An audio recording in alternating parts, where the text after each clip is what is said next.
Vous pensez que je viens de ce côté. Mais en réalité, je viens de ce côté. Ouais, je sais les mecs, mais écoutez, franchement, j'ai plus d'inspiration tout simplement pour essayer, on va dire, de trouver de nouvelles intros. Et la coupe de cheveux là. Non, c'est pas que j'essaye de me faire passer pour Christian Bale dans le rôle de Batman, non. D'ailleurs, ça coule. Hein. L'eau, c'est super chiant. Je sais pas comment il fait avec le costume en plus. Mais bon, quoi qu'il en soit, donc les gens, vous l'avez bien compris. Aujourd'hui, on va parler de The Dark Knight, réalisé par Christopher Nolan, avec Christian Bale dans le rôle titre de Batman.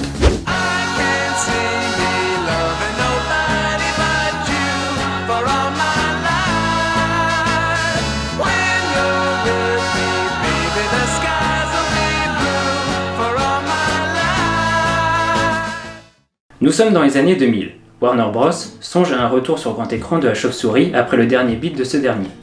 À ce moment-là, la concurrence avait mis la barre haute dans l'ère du super-héros avec 2 films Spider-Man réalisés par Sam Raimi et produits par Sony. Warner comprend alors qu'il va falloir remettre le projet à des épaules solides. Il décide alors de se tourner vers un réal encore peu connu à l'époque, Christopher Nolan, un jeune réalisateur scénariste britannico-américain, à son actif 3 longs métrages, Following, Memento et Insomnia. Nolan est l'un de mes réalisateurs favoris. Je ne vous dirai pas qu'il a une mise en scène originale, il a toujours été plus dans son scénario et ses thématiques. Regardez Inception et vous comprendrez ce que je veux dire. Et c'est un choix surprenant venant de Warner, car encore aujourd'hui, je ne sais pourquoi ils l'ont pris lui. Mais quoi qu'il en soit, je ne vais pas m'en plaindre, au contraire. Batman Begins, sorti en 2005, raconte les origines de Batman, alias Bruce Wayne, incarné par Christian Bale. Le premier volet d'une trilogie de super-héros est le plus souvent une origin story, ce qui en fait scénaristiquement l'épisode le plus contraignant. Il faut reprendre l'œuvre de base comme inspiration, ici le comics, mais aussi de l'originalité à l'univers qu'on apporte. Ici, il faut expliquer les motivations de Bruce. Comment a-t-il appris les arts martiaux? Comment a-t-il trouvé les ressources suffisantes pour la création de son costume? Ou encore, pourquoi le choix d'une chauve-souris? Nolan va décider de sortir du comics et donnera un aspect réaliste à l'univers de Batman, en commençant par Gotham City, qui en fait aurait pu s'appeler New York à une exception près, ce train qui annonce au passage le climax de fin. Et ce quartier de Gotham, qui sent la maquette en carton dès que je la vois. Donc Nolan, s'il te plaît, reste dans un aspect réaliste, parce que dès que tu fais de la fantasy SF, artistiquement, ça ne marche pas. Chose qu'ensuite il va modifier dans ces 2 suites. Même chose pour les méchants, plus réalistes et scientifiques que fiction et mythologique. C'est pourquoi d'ailleurs la trilogie n'est composée que de méchants le plus possible humains. Alors il faut qu'on parle du personnage central bien sûr de Begins, mais aussi de la trilogie en général. Bruce Wayne. Il est d'abord présenté comme rancunier envers l'homme qui est fautif de la mort de ses parents, allant jusqu'à tenter de l'assassiner avant qu'un agent de Falcon s'en charge. Il comprend alors que sa confusion entre la vengeance et la justice l'a corrompu et que cela reviendrait à descendre au même niveau qu'un criminel. Je te signale qu'il ne s'agit pas de justice dans ce cas-là, mais de vengeance. Parfois ça revient au même. Non, jamais, je ne suis pas d'accord. La justice provoque l'harmonie, la vengeance, elle, ne satisfait que l'individu, c'est pour ça que nous avons établi un système impartial. Ainsi, il se met en quête d'apporter la paix par la justice et non la vengeance, le menant à devenir Batman. Je suis Batman. Nous avons le droit à l'introduction de Jim Gordon, joué par Gary Oldman, et Alfred, joué par Michael Caine. L'un est un allié qui sera l'un des seuls à croire au bien de Batman, avec qui il défendra la ville, allant jusqu'à tromper sa famille sur sa fausse mort dans la suite. L'autre est une figure presque paternelle envers Bruce, qui respecte loyalement la famille Wayne, qui rend cela presque touchant. Vous n'avez pas encore désespéré de moi. Jamais. Alors d'ailleurs, on en a parlé avec celui avec qui j'écris la vidéo que je vais citer vers la fin de la vidéo, mais on a bien réfléchi et on aimerait bien une trilogie Gordon.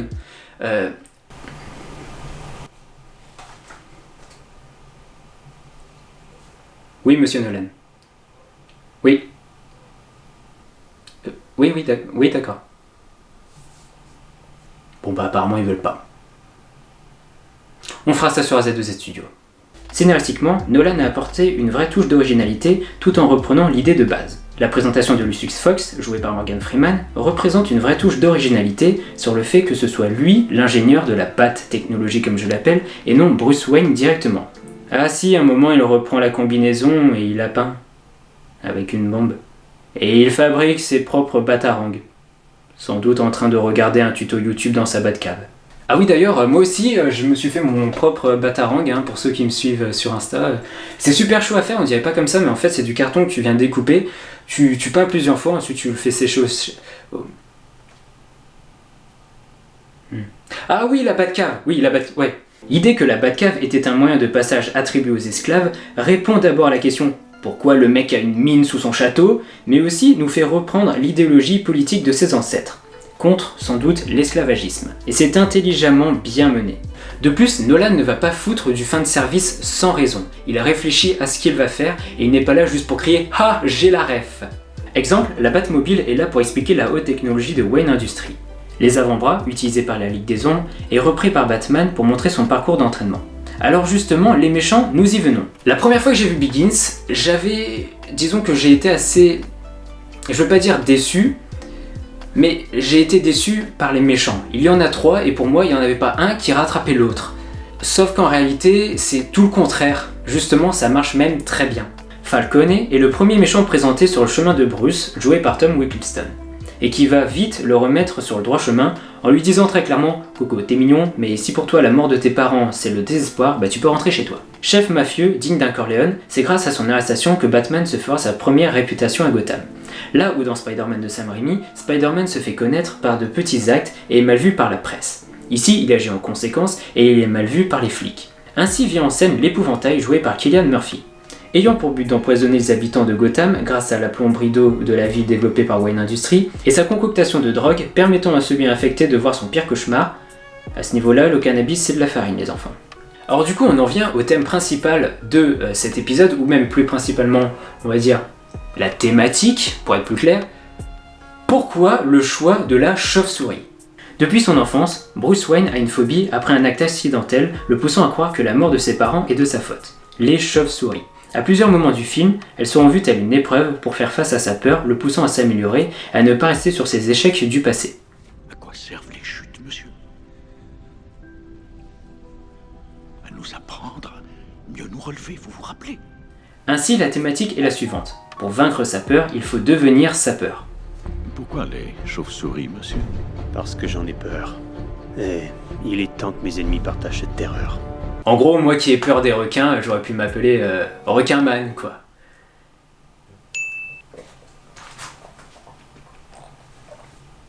Oui, allô Marvel. Oui, j'ai une idée, oui. Requinman.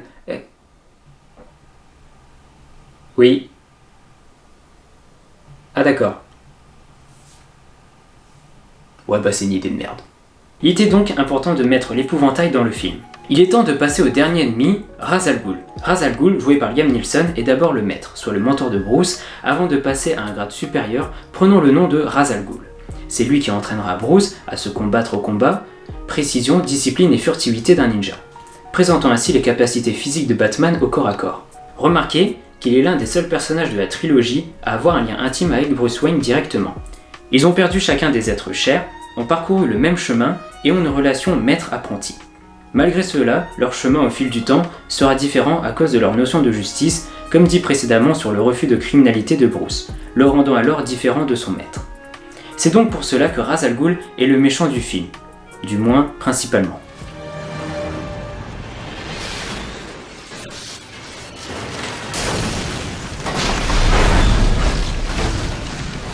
Pour finir sur Begins, je ne tarderai pas sur le thème de Batman composé par Hans Zimmer, apportant un côté épique à chaque entrée en scène du personnage, qui est sans doute le meilleur thème inoubliable de la trilogie. Bref, vous l'avez compris, j'ai grave kiffé Begins. Pour moi, c'est l'une des meilleures origin story qui puisse exister et Christopher Nolan a vraiment fait un travail excellent et il a vraiment fait, disons, une base réaliste qui pour moi est l'une des meilleures bases de cinéma. Disons qu'il a un certain style, Christopher Nolan. Il fait toujours un aspect réaliste. Vous regardez Inception, c'est toujours quelque part terre à terre, mais à la fois il est un peu dans un aspect un peu fiction. Et il a essayé de mettre ça dans Batman Begins, et c'est d'ailleurs grâce à ce film-là quelque part qu'il va se faire connaître. Mais bien sûr, Begins n'était que le premier chapitre de cette trilogie pour introduire le second film. Batman The Dark Knight, sorti en 2008, se passe peu de temps après les événements de Begins. La preuve même, la demeure Wayne est en reconstruction, expliquant ainsi l'absence de la Batcave par un long hangar blanc, et l'épouvantail est en liberté, comme nous l'avons appris précédemment. De son côté, Bruce Wayne tire profit de Wayne Enterprise, maintenant dirigé par Lucius Fox, pour développer ses nouvelles prouesses technologiques. Rachel, maintenant jouée par Maggie Gyllenhaal et non Katie Holmes pour projet professionnel, lutte pour la justice et le droit à l'aide d'Harvey Dent, joué par Aaron Eckhart, avec qui elle formera un couple. Après la naissance du héros et l'acceptation de sa peur, il est important de montrer les impacts et les conséquences du combat de Batman envers ses actes. Bruce lui-même, physiquement et mentalement parlant, doit comprendre que Batman dépend de Bruce et que son corps, comme tout être humain, a ses limites. Batman n'a aucune limite. Pas vous, monsieur. Mais il est aussi important de montrer, grâce à l'introduction du premier film, le message reçu. Comment le monde interprète-t-il la justice du Chevalier Noir ? Gotham est montré sur ses pires jours, les criminels sont de plus en plus nombreux, et la population a peur. Certains voient en lui une menace, d'autres une source d'inspiration, incitant à prendre les armes alors qu'il voulait au contraire réveiller la justice. De quel droit vous faites ça? C'est quoi la différence entre vous et moi? Je ne porte pas de protège-tibia. C'est d'ailleurs ce que voudra expliquer Nolan dans son film. Sommes-nous corrompus par la société actuelle par la peur? Et il n'hésite pas de montrer tous les défauts humains. Les flics, corrompus, agissant égoïstement, un habitant de Gotham, qui aurait été prêt à tuer un employé de Wayne pour faire cesser la demande d'un criminel, employé qui essayera de chanter Fox par cupidité après avoir découvert les secrets de son patron. Sans parler de tout le département recherche qui dépense des sommes astronomiques. Vous faites semblant d'acheter des portables pour l'armée? Qu'est-ce que vous êtes en train de lui fabriquer maintenant? Un vaisseau spatial? Je veux 10 millions de dollars par an jusqu'à la fin de mes jours. C'est à ce moment que Batman comprend l'importance de son image utilisée pour transférer un message et ses idées. Remarquez des 3 films de la trilogie, The Dark Knight est le film le moins centré sur Bruce. La plupart de son temps à l'écran, c'est soit pour l'introduction ou le développement d'un personnage, soit pour pourrir le couple de Rachel et d'Harvey par jalousie. Sauf envers un élément personnel sur lequel je reviendrai après. C'est ainsi que rentre en jeu Harvey Dent. Il est d'abord présenté comme un avocat talentueux, devenant ainsi le représentant de l'espoir de Gotham face aux faits précédents. Chose totalement compréhensible, c'est un homme juste qui réagit toujours bien aux situations dangereuses. Et comme ça, tu me trouves hostile?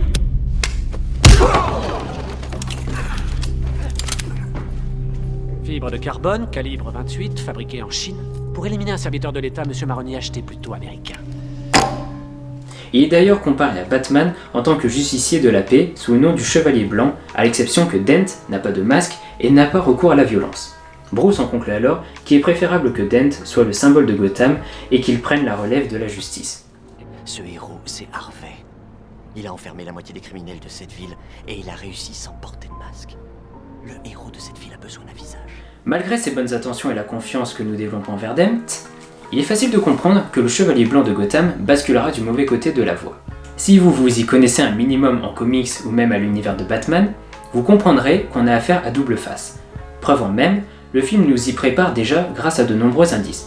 Le nom, jadis utilisé par Harvey que nous rappelle Gordon, la chute de la moitié de son corps dans l'huile, disposée au sol, ou surtout, le premier truc qui m'a interpellé, la fameuse pièce de son père, avec quoi il ne juge que par la chance. Tu es maître de ta chance. Face, on a 1000 abonnés dès la semaine prochaine. Pile, je supprime la moitié des vidéos de la chaîne YouTube dès la semaine prochaine.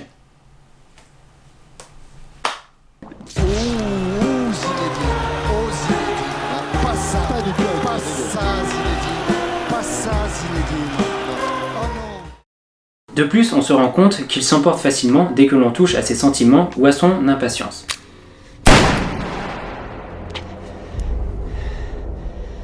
Qu'est-ce que ça fait? C'est du bluff. Je bluffe! C'est ainsi que revient en jeu Bruce Wayne. La mort de Rachel a impacté nos 2 justiciers, mais ne l'ont pas reçu de la même façon. Bruce accepte la mort de Rachel en se remettant en question et fait passer la justice avant ses émotions, car il sait faire la part des choses, devenant alors meilleur. Là où Harvey remet la faute sur les autres et laisse sa vengeance s'exprimer malgré l'image qu'il rendra de lui. Ça t'est déjà arrivé de dire à la personne que tu aimes le plus que tout va s'arranger alors que tu sais que c'est le contraire? Chose que Bruce avait comprise dans Begins, faire la différence entre la justice et la vengeance. Et là, il est important de souligner ce point de mise en scène de Nolan. Remarquez, là où Harvey ne tue pas le faux flic durant l'interrogatoire, la pièce est blanche des 2 côtés. Or, à la mort de Rachel, la pièce devient alors noire d'un côté, exprimant la part d'ombre et de souffrance de Dent, car la pièce représente maintenant 2 personnalités, et donc 2 faces. Sauf que ces éléments perturbateurs n'apparaissent pas par magie. Pour exprimer sa thématique d'un monde corrompu, Nolan doit avoir un antagoniste contre les forces de la justice et de l'ordre. Le Joker, interprété par Heath Ledger. Qui est-il? On ne sait pas. On ne sait pas d'où il vient, n'avons aucune information sur son passé, excepté des mensonges au sujet de ses cicatrices. Je voulais juste qu'elle sache que je me fichais des cicatrices. Alors, je me suis collé un rasoir dans la bouche, et regarde ce que je me suis fait. Il est là. Et c'est tout.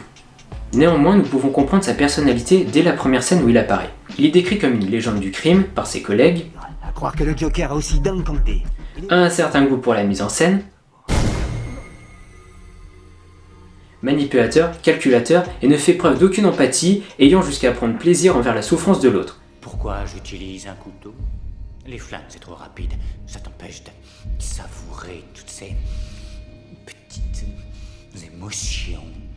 Mais ce qui fait le plus peur chez le personnage, c'est le fait que nous ne le voyons pas, qui est invisible aux yeux de tous, et donc qu'il est comparable aux autres criminels. Le Joker peut être n'importe qui, et c'est ce qui le rend dangereux. Je crois que tout ce qui ne nous tue pas nous rend simplement plus bizarre.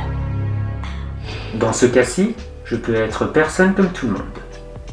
Je dois saluer le thème d'Alzheimer attribué au Joker. Ce dernier est suivi d'une musique qui le qualifie. Sec, malaisant psychologiquement, sans aucune variation de son. Il nous fait alors comprendre que dès qu'elle s'arrêtera, ce sera la fin pour la victime. L'extrait... Il faut mettre un petit sourire sur ce visage. Et... Pourquoi cet air si sérieux? De plus, Nolan fait tourner sa caméra pour nous faire comprendre que les personnages sont psychologiquement sous son emprise. Alors, quel est son plan? L'argent? Il en a rien à foutre. Non, concrètement, il n'a pas de plan, mais une idéologie. L'idéologie que la peur entraîne le chaos au sein de la société. Certains ne rêvent que de voir le monde brûler. Il est le parfait contraire de la loi et de la justice, la corruption et le désordre. Personne ne panique? Parce que tout ça, ça fait partie du plan. Mais si je dis qu'un malheureux petit maire va mourir, alors là, tout le monde s'affole. On bouscule l'ordre établi, et très vite, le chaos le plus total règne. Il en a rien à foutre de mourir ou de se prendre des blessures tant que la force de ses mots domine la pensée de l'autre. L'interrogatoire du Joker en est le parfait exemple. Joker joue sur les sentiments et l'impatience de Batman, allant jusqu'à ce que ce dernier le frappe violemment et laisse exprimer sa colère. Le Joker prend plaisir à rendre malade ses victimes malgré les coups violents qui le rendent dominant et encore plus fou. C'est d'ailleurs lui qui va manipuler et corrompre Dent en inversant le rôle du coupable de la mort de Rachel. Ainsi, il veut prouver à tout le monde que même un grand symbole de la paix peut tomber bien bas. Remarquez un parallèle intéressant, lors de la soirée consacrée à Dent, Bruce entre et dit « Où est Harvey Dent ?» Où est Harvey Dent? Va voir Rachel et jette son champagne par-dessus le balcon. C'est exactement ce que fera le Joker dans les scènes qui suivent. Où est Harvey Dent? Se demandons alors, est-ce que Batman peut-il lui aussi être corrompu comme Dent? Mais la fin nous prouve que non. Le meilleur combat du film n'est pas celui où Batman fait renverser le camion, c'est le combat idéologique entre Batman et le Joker. Lors du climax du film, Batman prouve au Joker que malgré le mal, il y a toujours du bon face à la peur et l'égoïsme humain. Ces citoyens viennent de prouver qu'ils étaient tout à fait prêts à choisir le bien comme règle de vie. Chose que Batman fera à son tour en sacrifiant son image de justicier pour préserver l'espoir d'un avenir meilleur. Parce qu'il est le héros que Gotham mérite. Mais pas encore celui qu'il faut à ses citoyens. C'est un ange gardien silencieux. Un protecteur vigilant. Un chevalier noir. Oula, ouais. Non, c'est... Ouais, non, c'est vous qui abusez de fou. Ok, j'aimais bien. Bref, Dark Knight a tout compris du genre héroïque et a été même meilleur que le précédent. Alors du coup, le troisième est meilleur que The Dark Knight. Non. The Dark Knight Rises, sorti en 2012, est le dernier pilier de la trilogie. On y découvre que 8 ans après la mort d'Harvey Dent, Batman est à la retraite et Bruce ne met même plus un pied dans son jardin tant il a de remords et aussi peu de motivation. D'un autre côté, Gordon nous annonce que la loi Dent fait son effet et Gotham est en situation de paix. Ah bon? Je veux dire... de paix. Genre, il s'est rien passé. Il y a pas eu un événement il y a pas longtemps qui a fait que, je sais pas, tout s'est chamboulé. Non? Ok, non, ok, ouais. Je veux dire, merde, le Joker n'est pas apparu comme ça juste pour dire salut, hein. D'ailleurs, le Joker, il est où le Joker? Certes, la mort de Ledge nous a tous fait mal, mais quand même quoi, il y a eu des impacts, des conséquences, on ne parle même plus de lui. Qu'est-ce qui s'est passé? Où est-il? Quelque chose d'intéressant, moi je sais pas, un mouvement qui prend part à ses idées, je sais pas moi, putain de merde. Limite, on peut passer de Begins à Rise et que c'était la mort de Dent et Rachel. Tu te calmes, Evan, tu te calmes. Ok, alors, comme vous pouvez le voir, je suis en train de m'énerver. Je suis en train de m'énerver sur ce film. Alors du coup, comment ça se fait qu'il se trouve tout de même dans le pourquoi c'est génial? Il y a quand même de très bons points à noter dans ce film. A commencer par Catwoman, interprétée par Anne Hathaway. J'aime tout son univers dans ce film. D'abord le choix de cette superbe actrice, car on ne peut pas dire qu'elle ne sait pas jouer le personnage. L'évolution de son comportement, d'abord une égoïste séduisante, manipulatrice, à une super-héros en décidant d'aider Batman face à la menace opposante au lieu de fuir pour sa pomme. J'aime beaucoup aussi sa relation avec Bruce, car celui-ci joue double face... double face... double face avec elle en étant le milliardaire ou le justicier. Ce qui crée de la relation intime lorsqu'il est Bruce et qu'elle est avec Catwoman, et un esprit d'équipe et de solidarité malgré sa trahison au milieu du film, Batman avec Catwoman, beaucoup ont gueulé sur le couple qu'ils forment à la fin du film. Moi le premier, car cela détruisait l'aspect et l'acceptation du deuil de Bruce envers Rachel. Mais grâce à Alfred, qui lui dit de tourner la page et d'accepter d'aller de l'avant, eh bien ça marche, et je suis fier de ce couple. D'ailleurs Alfred, sans doute le personnage le plus touchant et humain envers son maître, qui ne lui souhaite que du bonheur. Jamais je n'ai voulu que vous reveniez à Gotham. Depuis toujours, je sais que cette ville ne vous apportera que souffrance et tragédie. Jusqu'à allant dans le mensonge en brûlant la lettre qui allait détruire Bruce mentalement. C'est un personnage loyal et touchant, avec une bonne dose d'humour. Nous n'attendons personne? Ne vous en faites pas, monsieur. Il faut du temps pour retrouver le rythme, voilà tout. Pour revenir sur Catwoman, je félicite à nouveau Hans Zimmer pour cet air au piano juste collant parfaitement avec le personnage de Selina Kyle. Moi-même, dès que je vois un chat, j'entends déjà la musique me siffler aux oreilles. D'ailleurs, jamais son nom de Catwoman est prononcé. Nolan a été très subtil avec les noms. Car au lieu de nous les balancer dans la gueule... Avec mon prénom officiel. C'est un joli prénom, vous devriez vous en servir. Il nous fait des clins d'œil recherchés comme nous pouvons le voir sur l'article du journal montré par Bruce où on lit les mots « Police suspect cat burglar in Jewel Heist ». Bref, je ne suis pas déçu de ce personnage et est beaucoup mieux traité que la Catwoman de Burton. Mais le plus gros point positif du film reste avant tout Bruce Wayne. Le personnage, d'abord en deuil, refuse d'avancer, apprend que son entreprise fait faillite dû au projet écosystème abandonné qui aurait pu s'appeler Setup grille à des kilomètres pour annoncer son climax, pardon, je m'emporte déjà, avec qui il travaillait, Talia al Ghul, de son vrai nom joué par Marion Cotillard. Après avoir été trahi et vaincu par Bane lors d'un combat qui lui coûtera sa colonne vertébrale, mais moins grave que la vôtre, je le crains.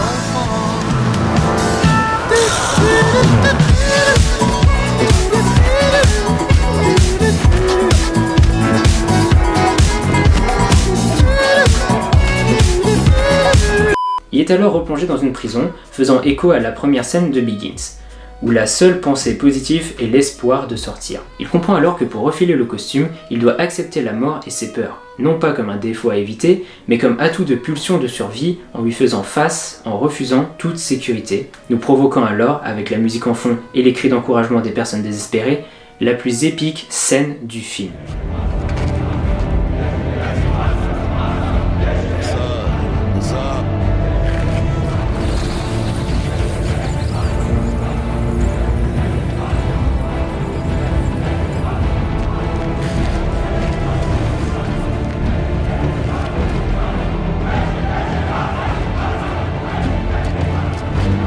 Il décide alors, grâce à la volonté, de se battre à la lueur du jour et non de nuit et accepte de devenir le symbole de Gotham, le chevalier blanc, laissant les ténèbres au mal.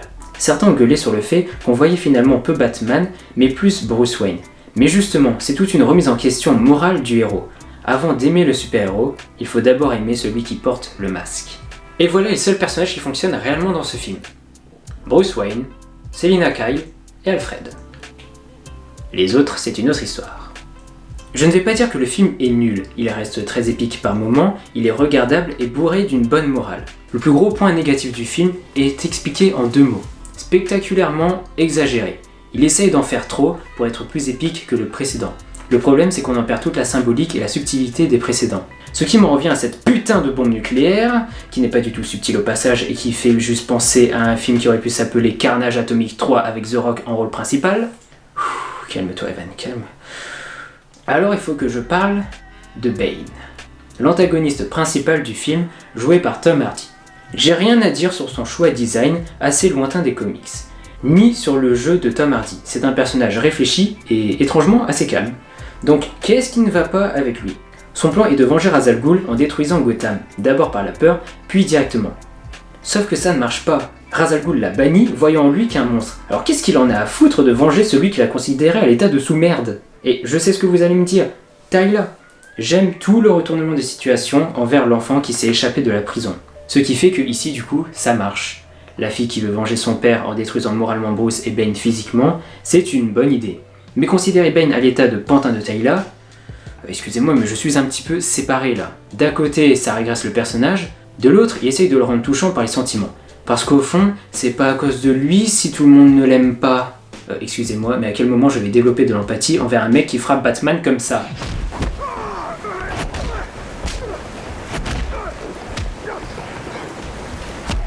Où ton corps? Donc le traitement de Bane est incohérent. Et pour ceux qui veulent savoir, non je ne parlerai pas de la mort de Tyla digne d'un Oscar, ou ce format à la con de zapper du format IMAX à Cinémascope. Mais je vais souligner un dernier point que j'aime. J'adore les révélations de Batman envers son entourage. La première a lieu dans Begins, qui est ma préférée des deux, où Batman révèle son identité à Rachel en reprenant ses paroles sur le jugement de sa personnalité envers ses actes. Ce n'est pas ce qu'on est au fond de nous. Ce sont nos actions qui témoignent de ce qu'on est. Bruce. Et la deuxième a lieu dans Rise, où il reprend la parole prononcée du commissaire Gordon envers de simples gestes, créant un acte héroïque. Le héros peut être en chacun, même en celui qui fait une chose aussi simple et rassurante que mettre un manteau sur les épaules d'un garçon, et ainsi lui faire comprendre que le monde ne s'est pas écroulé. Donc on peut dire ce qu'on veut sur Iron Man et Batman comme quoi ils se ressemblent, mais au moins, Batman il l'a pas fait en mode... Je suis Iron Man. Je suis Spider-Man, fils de pute! Qu'est-ce que c'est que ces gens? BDH. La trilogie The Dark Knight a marqué l'art du super-héros au cinéma, devenant un exemple pour d'autres licences de super-héros. Ces personnages ont fait en sorte que de grands acteurs soient dévoilés à Hollywood, tout comme son réalisateur. Et certaines de ces répliques sont devenues tellement cultes qu'elles impactent la vie politique actuelle. Alors est-ce que c'est ma trilogie de super-héros favorite? Ça sera pour une prochaine fois. Voilà, mais c'était sûr en fait! C'était sûr! Sur ce les gars, je vous laisse. N'oubliez pas de liker la vidéo, c'est très important, à partager la vidéo, à vous abonner. Si ce n'est pas encore fait, abonnez-vous au compte de Mathias. C'est avec Mathias que j'ai écrit la vidéo, ou Matt Dan, c'est comme vous voulez. Merci beaucoup Mathias pour avoir fait cette vidéo avec moi, parce que c'était un plaisir, oui c'était un plaisir. Donc sur ce les gars, je vous laisse et à très bientôt. Ciao.